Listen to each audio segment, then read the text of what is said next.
Am, Cada vez que vengo aquí en el seminario Todas las Naciones, tengo un sentimiento especial en sentido bueno, porque desde el año 96 habíamos vivido en Ciudad Juárez, así que casi el principio del seminario yo conozco un poquito del seminario, y ahora es otra cosa, ¿no? De muchos edificios y mucho más estudiantes, más jóvenes. Entonces, cada vez que oro por ustedes y por el seminario me da gozo, porque donde estoy ahorita, estoy en Sevilla, España. Ya tengo un año casi viviendo ahí. También estoy trabajando como un profesor de un seminario que se llama Seminario Teológico Al-Ándalus, nombre poquito inferior que Todas las Naciones, ¿verdad? Es un seminario pequeño y siempre en mi mente, por lo menos, un día queremos ser como Todas las Naciones, ¿verdad? Un lugar bonito donde hay pasiones, donde hay el amor hacia la palabra de Dios.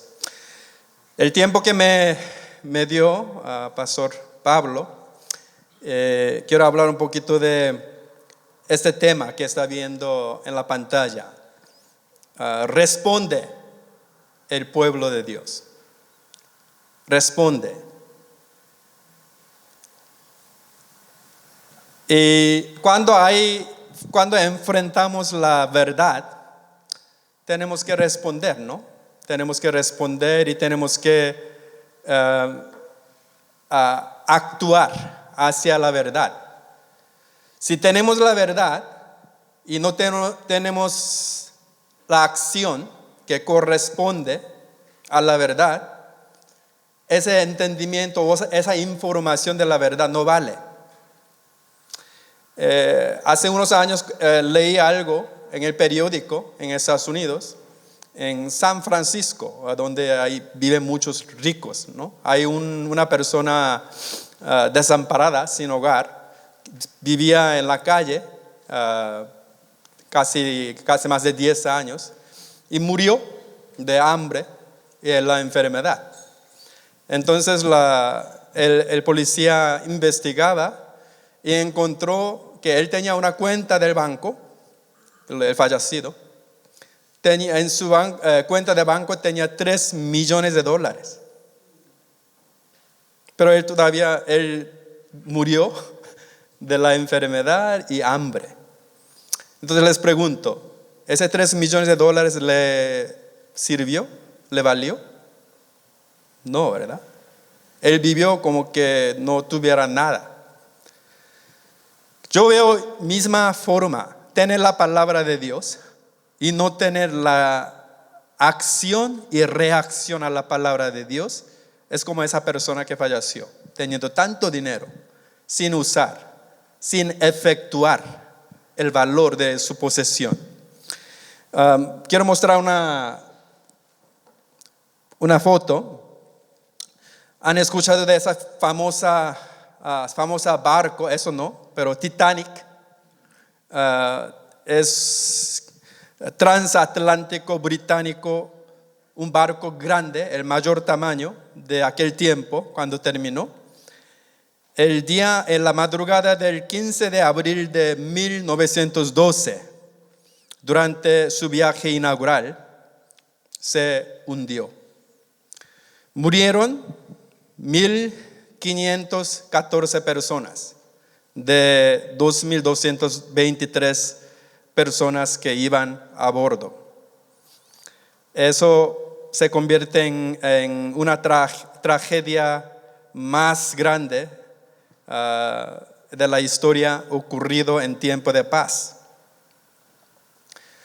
Lo curioso, esa historia ya sabemos, pero hay una historia que quizá no conoce. Cuando se hundió el barco Titanic, había por lo menos 20 botes de rescate funcionando. Le muestro uno de estos. el bote de rescate número 14. Había 20 botes de rescate tratando de salvar más personas, porque ya muchas personas ya estaban en agua fría gritando por socorro, pero todos los barcos tenían miedo de entrar al epicentro del hundimiento del barco, porque tenían miedo de ser jalado para abajo con el barco que se va hundiendo. Entonces rodeaba alrededor, pero tenía miedo de entrar. Solamente había un barco que entró al epicentro del hundimiento, el bote de rescate número 14, sacando a la gente. Muy triste, ¿verdad? Había más, la mayoría de los botes regresaban vacíos. Entonces eso es lo que yo pienso, que tenemos que saber quién somos, cuál es nuestra responsabilidad en tiempo de crisis, tiempo de dificultades, tiempo de accidentes. Hoy vamos a hablar de en qué forma podemos responder entonces.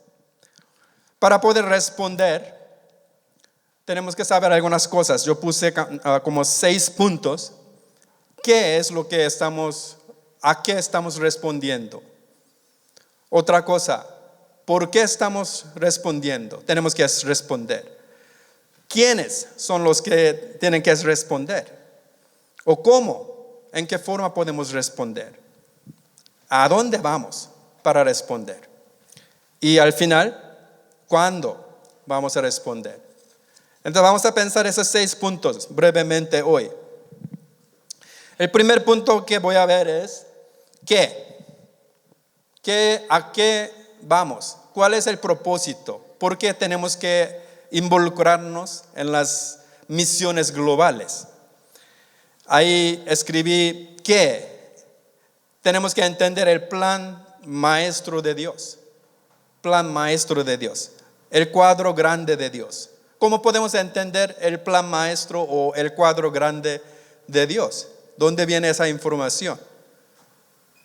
En la Biblia, ¿no? En la Biblia viene esa información. Voy a leer algunos versículos que Dios está apasionado o apasionadamente comprometido con la fama de su propio nombre. Él quiere hacerse famoso. Cuando digo esto para una persona, no suena bien, ¿verdad? Eso es egomanía, ¿no? Pero cuando Dios habla de que Él quiere ser más famoso, porque Él solo merece ser famoso, no hay nada malo en esto. Entonces Dios, entienda que Dios quiere ser famoso en todas partes del mundo. Las misiones, en otra palabra, la extensión global, se unen a Dios, a su pasión por amor a las naciones, al ofrecerse a sí mismo a ellos para que sobreabunde el gozo de sus alabanzas. Cada vez que nombre de Dios sea levantado, sobreabunda o nace de nuevo la adoración hacia Dios. Entonces yo digo esto siempre, la razón por la cual estamos evangelizando, hablamos de Jesús a una persona incrédula, no es solamente para salvarlo. Tenemos un propósito más elevado, que es, quiero que esta persona junto conmigo alabe a Dios, ¿verdad? Queremos ganar la alabanza para Dios. Y para ganar la alabanza, en el proceso tiene que ser salvo primero, ¿verdad? Pero el ser salvo no es el propósito principal. Invitar para adorar a Dios es el propósito principal, según lo que dice la palabra de Dios. Voy a leer algunos versículos. Salmo 96, 3 dice esto: contad su gloria entre las naciones, sus maravillas entre todos los pueblos. Otro versículo, Isaías 12:4. Haced conocer entre los pueblos sus obras, haced recordar que su nombre es enaltecido. Él sigue hablando de que su nombre tiene que ser levantado más alto posible en todos los pueblos, en todas las naciones. Ya les dije que la persona que nombró ese seminario es muy inteligente, o por lo menos esa persona tenía un entendimiento muy correcto de quién es nuestro Dios, todas las naciones, ¿sí? Yo investigué un poquito del nombre de todas las naciones. En el mundo hay más o menos 20 seminarios que se llevan el mismo nombre. Todas las naciones. Hay uno en Kenia, África. Aquí está en Ciudad Juárez. No sé dónde más, pero hay otros. Porque el nombre es muy importante. ¿Está de acuerdo?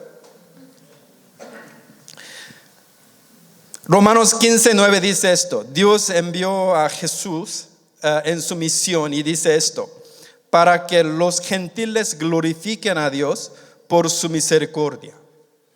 Razón por la cual Jesús vino, vivió, murió, resucitó. Según lo que dice Pablo, el resumen de su vida es para que mi nombre, el nombre de Dios, sea proclamado y proclamado por toda la tierra, y los gentiles glorifiquen a Dios por su misericordia. El propósito de la vida de Jesucristo es que los gentiles glorifiquen a Dios.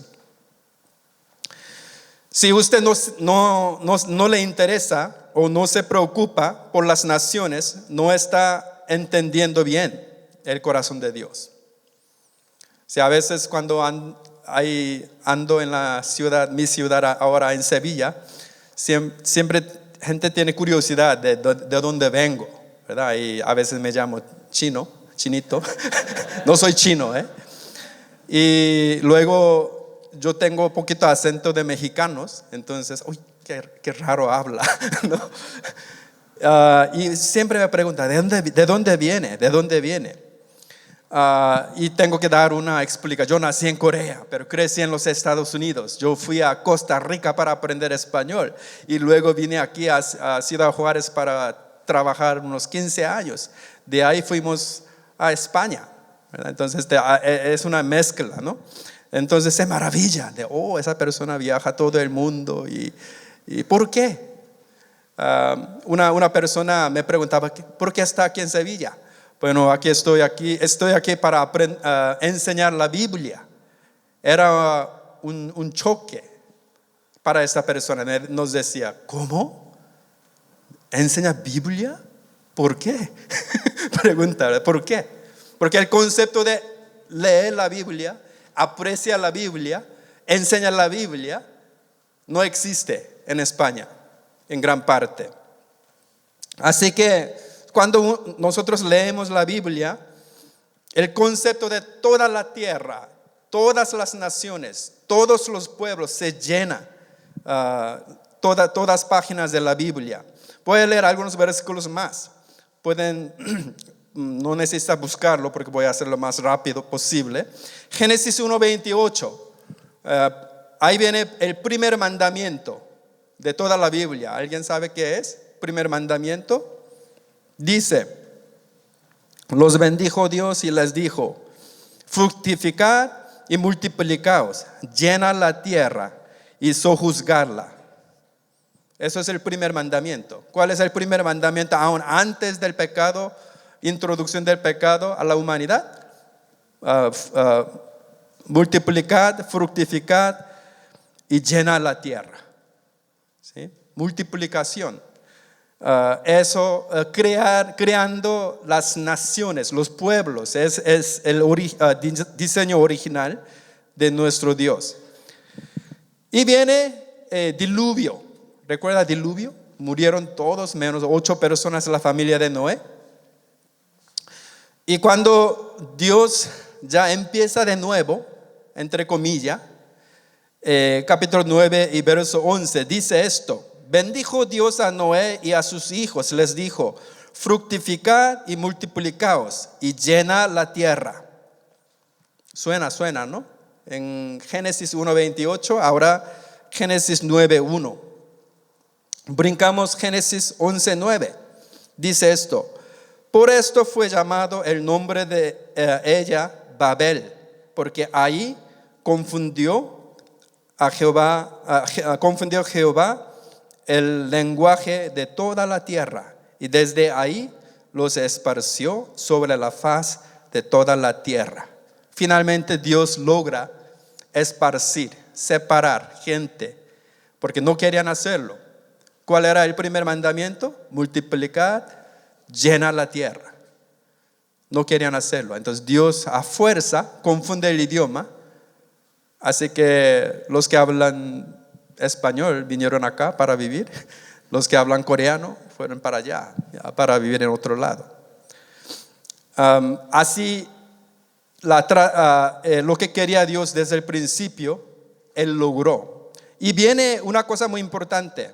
Ahora, para juntar esas naciones, Dios dice una cosa muy interesante en Génesis 12, versos 2 y 3. ¿Han jugado rompecabezas? ¿Qué es rompecabezas? ¿Sabe qué es?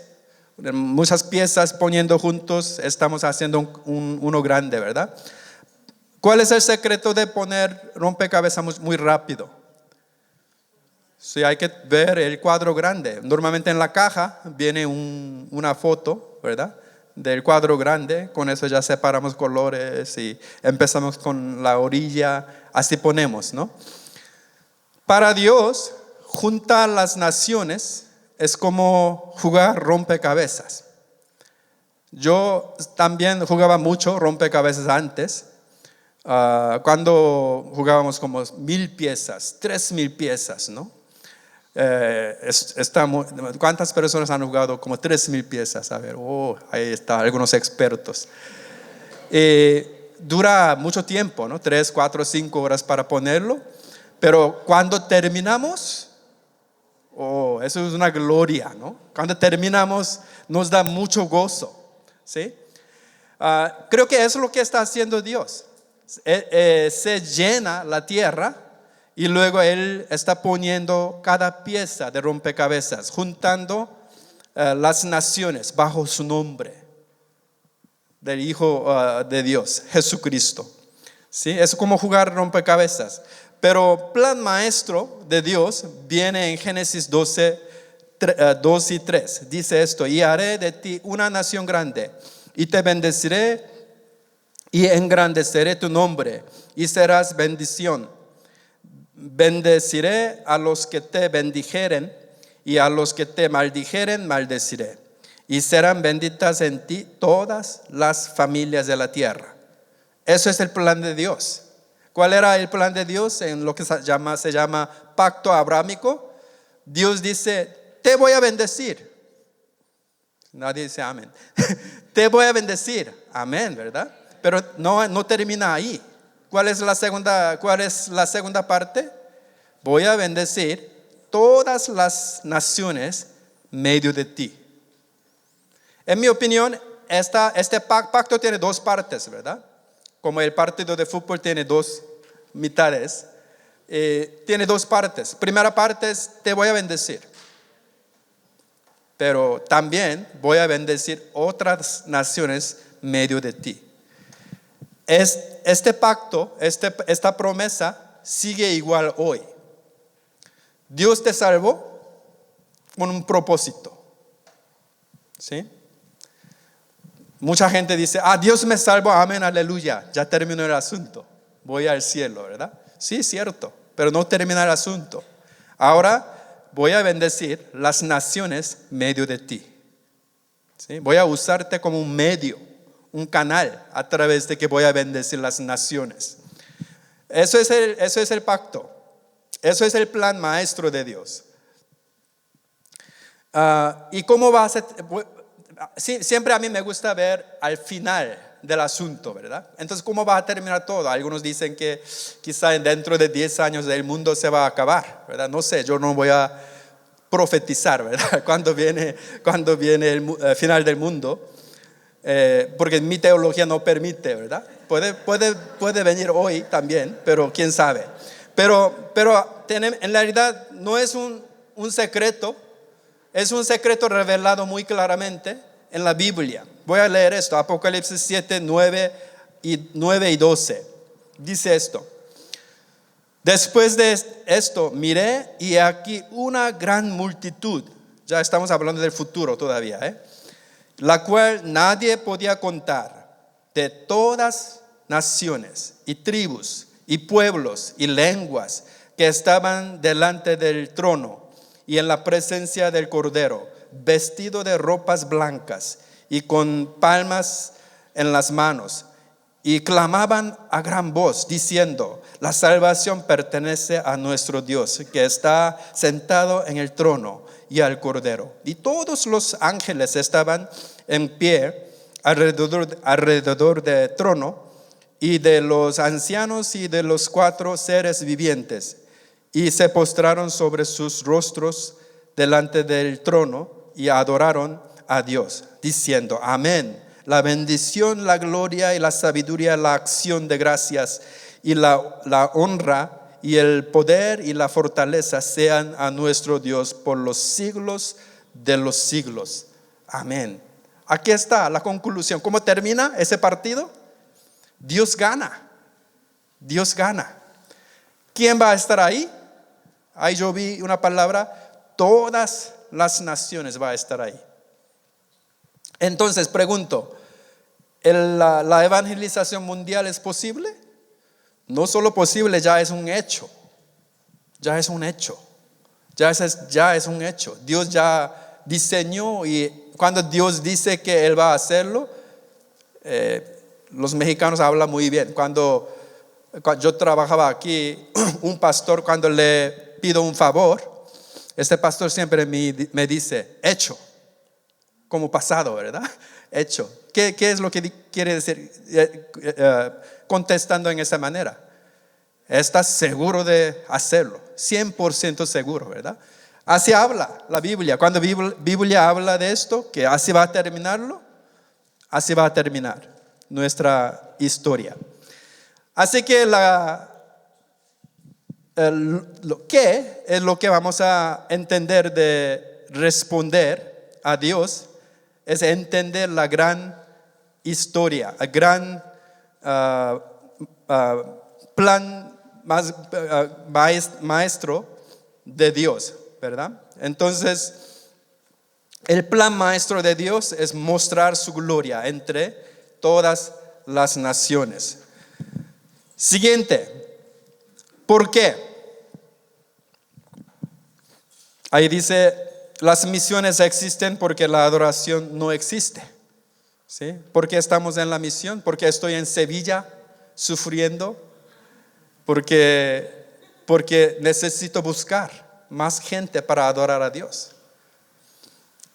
Por tanto, la adoración es la meta y combustible de las misiones. Gente que no entiende la adoración, en realidad no tiene lugar en las misiones. Las misiones existen porque la adoración no existe. La misión es nuestro modo de decir: el gozo de conocer a Cristo no es un privilegio privado, tribal, nacional o étnico, es para todos. Gozo de conocer al Señor es para todos. ¿Sí? Tiene un tesoro que marca la diferencia de mi vida y muerte por la eternidad. ¿Puede guardar así calladito solo como secreto? No, tenemos que hablar de esto. Tenemos que hablar de esto. ¿Sí? Si no habla de esto, no está entendiendo bien el corazón de Dios. Salmo 22, 27 dice esto: todos los términos de la tierra se acordarán y se volverán al Señor, y todas las familias de las naciones adorarán delante de ti. Eso es lo que vamos a buscar. ¿Por qué queremos meternos en las misiones porque queremos juntar y unir la adoración para Dios donde no existe. ¿Somos misioneros porque deseamos salvar a los perdidos? No. Somos misioneros porque queremos descubrir la adoración escondida para Dios en todas las naciones. Siguiente, ¿quién? Entonces, ¿quién tiene que meterse en esa idea de las misiones? Aquí tengo una cita, Lucas 24, 48 dice: y vosotros sois testigos de estas cosas. Debemos hablar a las personas sobre Jesús, porque no hay salvación ni adoración donde no se ha escuchado y creído el evangelio del Hijo de Dios crucificado y resucitado. Hechos 4:12 dice esto: en ningún otro hay salvación, porque no hay otro nombre bajo el cielo dado a los hombres en el cual podamos ser salvos. Y 1 de Juan dice esto: así que la fe viene del oír, y oír por la palabra de Cristo. Romanos 10:17. Y famoso versículo de Gran Comisión, Mateo 28:19 dice: id pues, haced discípulos de todas las naciones. No habrá salvación ni verdadera adoración entre las personas que no han escuchado el evangelio. Las misiones son esenciales para la salvación. Entonces ese versículo, Lucas 24:48, habla de testigos. ¿Quién es testigo? ¿Qué es lo que hace un testigo? Pues testigo es una persona que vio y vivió el hecho y estaba ahí en el lugar de hecho. Eso es el testigo, ¿no? Un testigo tiene obligación de declarar la verdad. Si la Corte de México te llama como un testigo para testificar, tiene ya obligación para decir lo que vio, lo que vivió, honestamente, claramente, verdaderamente, declarar la verdad. Eso es su responsabilidad. Así que evangelismo, muchas veces pensamos el evangelismo especialmente en Europa, España, tiene que ser algo de amistad, conversación, algo privada, ¿verdad? Para no avergonzarlos. Pero por lo menos lo que yo veo, los ejemplos bíblicos de evangelismo, usa la palabra testigo. Testigo es una acción, testificar es una acción pública. Es declaración pública. Hermanos, no tengan miedo de hablar públicamente de lo que creemos, lo que apreciamos. No tengan miedo de hablar con la gente de la Biblia. No tengan miedo de hablar con la gente de nuestro Señor Jesucristo. Es muy interesante, el libro de Lucas y el libro de Hechos tienen el mismo autor. ¿Quién es? Lucas, ¿verdad? Lucas, Evangelio de Lucas habla de los eventos y Hechos habla de las reacciones, o mejor dicho, el responder a los eventos. Entonces, si hay un hecho o un entendimiento, tiene que dar seguimiento con la acción. ¿Sí? Puede imaginar que aquí está estudiando Biblia, teología, como predicar 3, 4, 5 años y al salir no quiere predicar por nada, ni una vez. Entonces está perdiendo su tiempo, ¿verdad? Un piloto que pasa años aprendiendo cómo volar un avión, pero no quiere trabajar volando avión. Sería una tristeza, ¿no? Muchos cristianos que no tienen concepto de compartir, yo pienso son los iguales como esas personas. Requiere la acción, requiere el responder. para poder responder tiene que tener esa confianza, ¿no? Tiene que tener esa identidad. Testigos testifican, ¿sí? Los hijos del rey representan y hablan del rey. Es muy natural, ¿sí? Testigos testifican. Siguen conmigo. Testigos testifican. Eso es algo natural. Testigos tienen que testificar, ¿sí? Los hijos del rey representan y hablan del rey.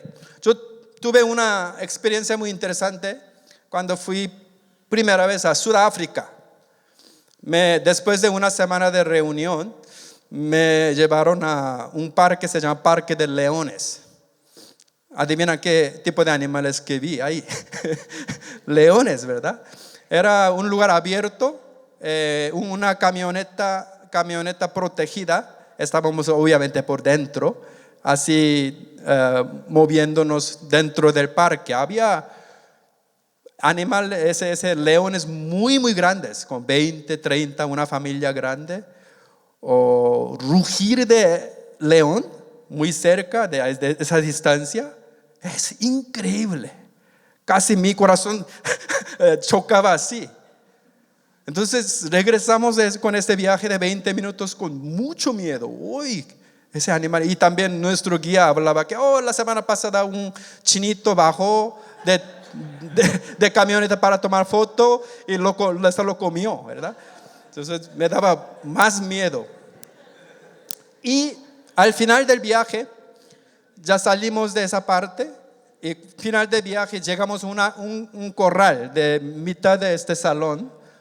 Un corral donde guardaba los cachorritos de leones, de 1 mes y 2 meses, cachorritos, ¿verdad? Bonitos. Así pensaba por lo menos, ¿verdad? Entonces entramos para jugar. Uy, ya ese miedo de los adultos leones, ya dejamos eso, ya con los cachorritos jugamos. Estaba yo tan equivocado. Cuando entré, esos cachorritos tenía exactamente misma forma de sus padres. Su vista a mí para comerme, básicamente. ¿Sí? Jugaba conmigo, pero no es jugar. Casi me comía mi pierna. Me dolía muchísimo. Entonces, como 2 minutos después, ya tenía miedo otra vez. Uy, esa cosita me puede comer. Eso es un león chiquito, no es cachorro. Un león chiquito. Eso me causó pensar. Ese león chiquito de 1 mes o 2 meses sabía muy bien quién es su papá. No tenía ninguna duda.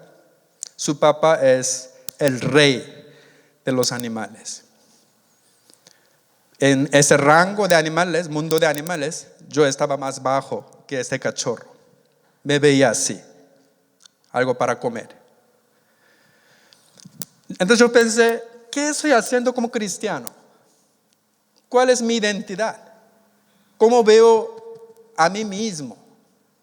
¿Estoy representando bien mi rey, mi Dios, mi papá? Cuando gente me ve, esto es como Jesús. Yo veo ese poder y autoridad como Jesús. Yo veo esa santidad. Gente diría esto, como yo sentí y pensé de los animales chiquitos, cachorros de leones. Muchas veces no, desafortunadamente. ¿Quién eres? ¿Quién eres tú? Tú eres el hijo, la hija de Dios. Tú representas perfectamente, tienes que representar perfectamente tu papá. Tú tienes todo el poder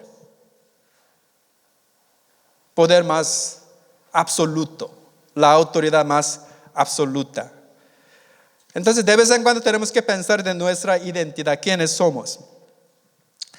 Sigue, ¿Cómo hacemos esto entonces? Mateo 28, 19 dice, por tanto, id y haced discípulos a todas las naciones, bautizándolos en el nombre del Padre y del Hijo y del Espíritu. Entonces,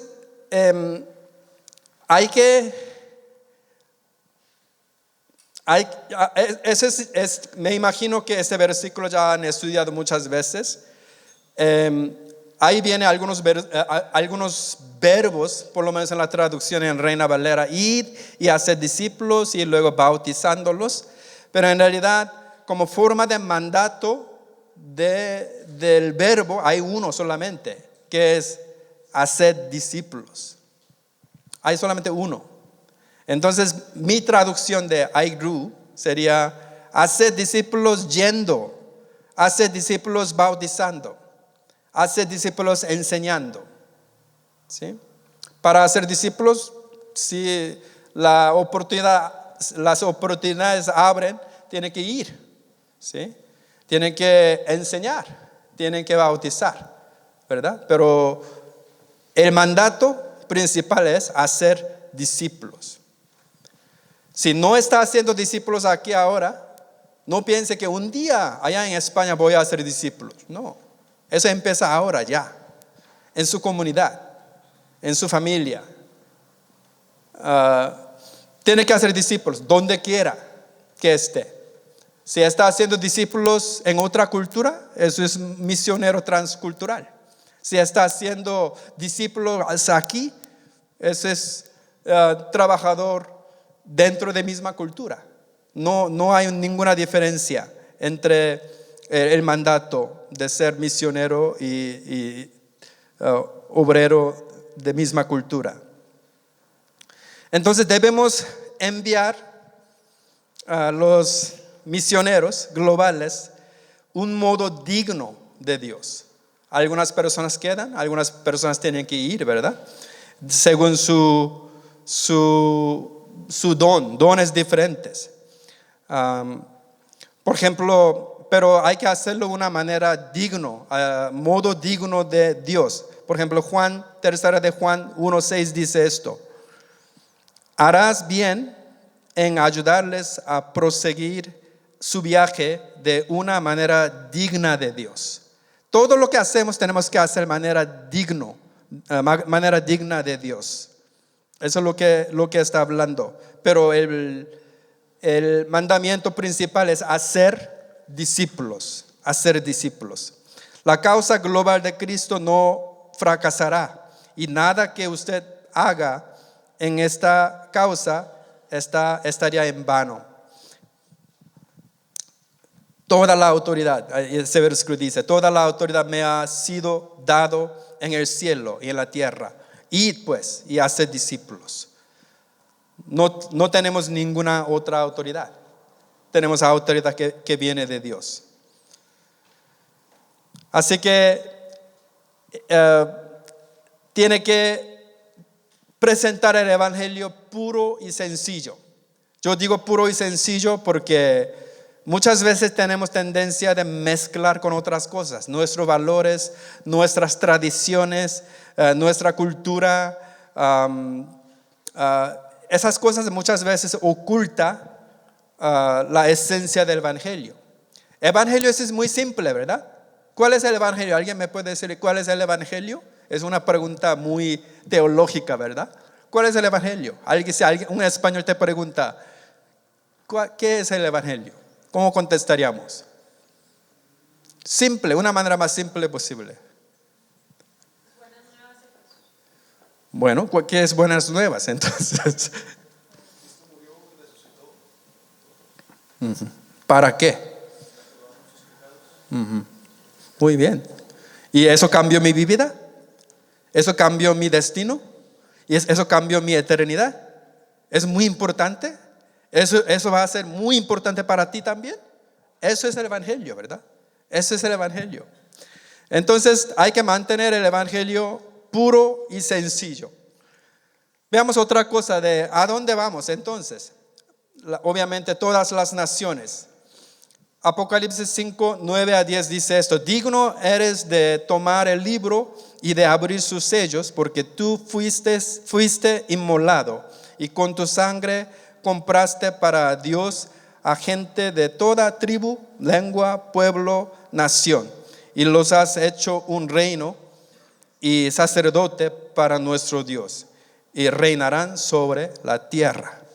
Así que Dios está comprometido con reunir a los adoradores de entre todos los pueblos del mundo. No solo de entre los países, no estamos hablando de países, estamos hablando de todos tribus, todos pueblos, estamos hablando de Tarahumara, Kachin, Bai, Ojibwe, estamos hablando de grupos étnicos, cada nación, ¿verdad? Todos los pueblos, que Dios quiere juntar todos los pueblos. Y luego aquí, como dice este versículo, digno eres de tomar el libro y de abrir sus sellos, porque tú fuiste inmolado y con tu sangre compraste para Dios a gente de toda tribu, lengua, pueblo y nación, y los has hecho un reino y sacerdotes para nuestro Dios. Así que el evangelio ya ha alcanzado a todos los países, hablando de países, ¿verdad? Pero según el proyecto Josué, hay cerca de 7,000 pueblos inalcanzados todavía, 7,000, ¿sí? En el mundo. Es por eso que la declaración de misión de una iglesia dice esto. A mí me gusta esa declaración. Existimos para esparcir una pasión por la supremacía de Dios en todas las cosas para el gozo de todos los pueblos, plural, mediante Jesucristo. Eso tiene que ser su declaración personal también, no solamente de una iglesia. Es declaración personal. Voy a leer una vez más. Existimos para esparcir una pasión por la supremacía de Dios en todas las cosas para el gozo de todos los pueblos mediante Jesucristo. ¿Cuándo? Por ahora es el tiempo para responder. No diga, pues cuando yo termino ganar poquito más dinero, cuando yo pago mi deuda, cuando me case, ¿verdad? Ahora es el tiempo para vivir una vida misionera, pensando y orando y yendo para las naciones, porque eso es donde está el corazón de Dios. Voy a mostrar un video sobre España, a ver si puedo ponerlo de aquí o de allá del control. Sí, por favor.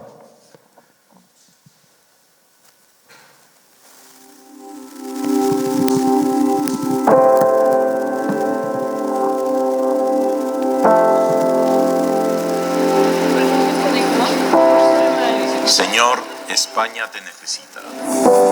Por las calles de sus capitales corren ríos de gente atareada que desconoce tu gracia.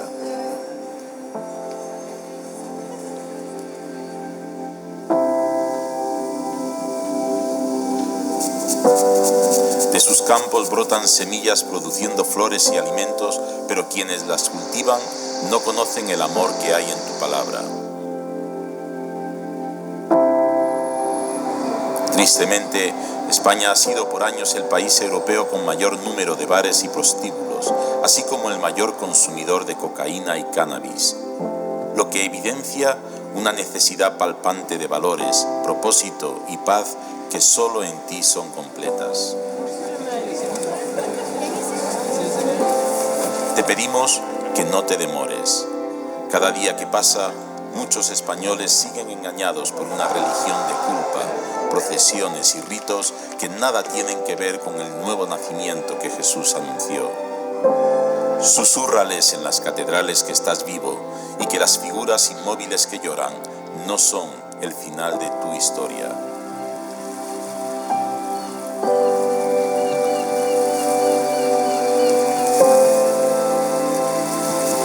Desde el Cantábrico al Mediterráneo, de Extremadura a Cataluña y las hermosas islas, La creación celebra tu presencia.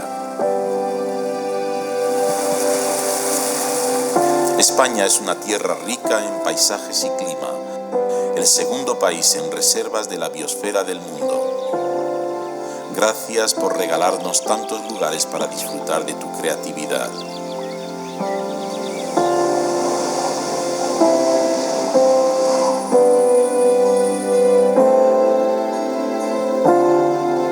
Señor, clamamos a ti en todos los idiomas y acentos con que has enriquecido la cultura española para pedirte que traigas paz a sus mentes y corazones. Cuna de poetas y artistas de renombre internacional, científicos y deportistas de élite, te pedimos sabiduría para alcanzarlos con tu mensaje de esperanza.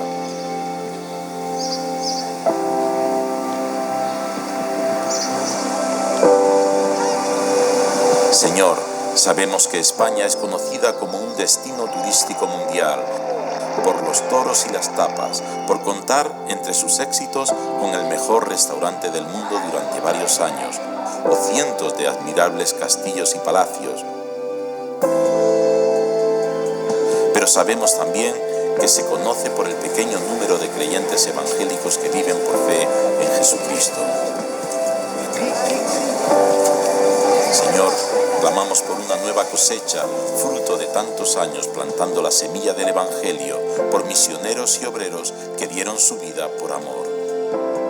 Te pedimos que sea ya el tiempo de España. Te pedimos fe para ver lo que aún no hemos visto, una marea de vidas cambiadas que encuentran en Jesús el propósito y la luz que añoraban. Te pedimos por un nuevo capítulo en la historia de España, que tu Espíritu Santo se mueva y produzca un hambre espiritual en los españoles y que tu Iglesia esté preparada para comunicar que ese hambre solo en Jesús puede ser saciada. En el nombre de Jesús. Amén.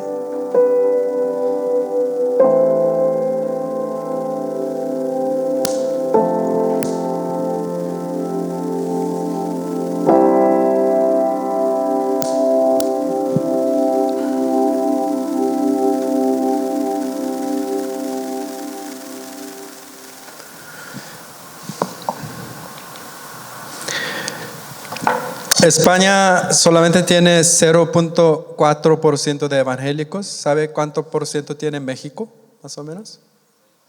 Entre 6 a 7, ¿no? Entonces, en porcentaje, España tiene como un décimo, menos de un décimo de los cristianos en España. Eso 0.4% quiere decir que para cada 1000 personas solamente hay 4 evangélicos. Es un lugar donde hay muy pocos cristianos. Voy a preguntar algo. ¿Qué país tiene más cristiano evangélico? ¿Japón o España?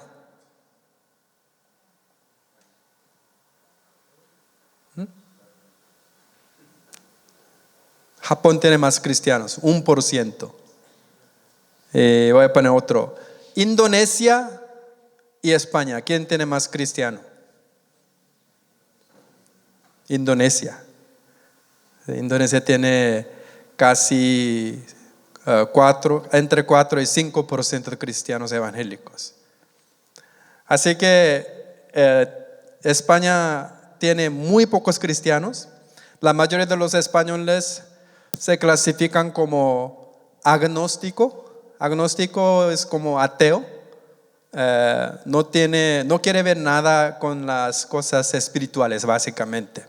Sí, todavía mantiene muchas fiestas de los católicos que vieron en video también, pero no muchos ejercen catolicismo como su religión, es una cultura nada más. Otra cosa que quizá le interesaría es, desde el año 711 hasta más o menos 1492, España estaba abajo del gobierno musulmán. Los moros que subieron de África y tomaron Península Iberia, para controlar esta parte de Portugal y España por casi 700 años.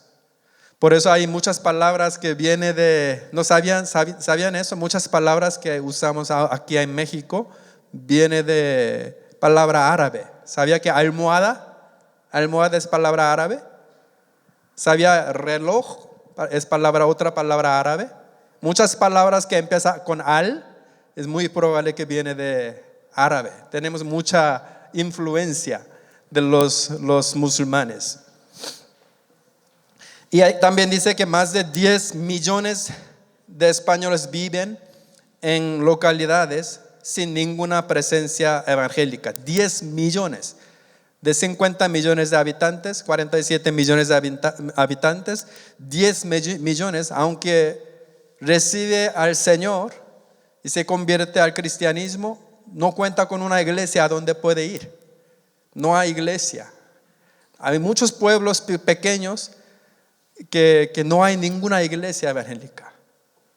Entonces su corazón arde para plantar la iglesia. Ahí está un campo abierto que puede ir y empezar muchas iglesias. Ahí dice 2 millones de inmigrantes y refugiados musulmanes que están actualmente en España. Muchos vienen de África, de Siria, como inmigrantes. Y en algunos lugares ponen su mezquita y para ellos, España es suyo, quiere recuperar su tierra, como debajo del gobierno de islámico, ¿no? Eso es la situación actual. Pero hay esperanza, hay esperanza. Voy a hablar de esta esperanza. En España también había reforma. ¿Cuántas personas usan Reina Valera, versión Reina Valera? Muy bien. Reina Valera en realidad es la versión más popular de todo mundo hispanohablante. Mi oficina, mi seminario donde estoy enseñando, puede caminar, es como 500 metros del lugar donde se tradujo Reina Valera, 1569. Es un monasterio, lo que está viendo en la foto, monasterio de San Isidoro del Campo, en Sevilla. Ahí en ese lugar hicieron la traducción de Reina Valera. Reina Valera se llama Reina Valera porque Casiodoro de Reina y Cipriano de Valera, las dos monjes, tradujeron la Biblia. Primero ellos son sevillanos, los dos. Entonces siento muy orgulloso de estar ahí, donde se tradujo la Biblia por primera vez. A la historia es un museo. Cuando me visita allá en monasterio voy a explicar esto en vivo, pero hay una historia que primero los monjes querían enseñar la gente normal la Biblia, pero aquel tiempo todo estaba en latín.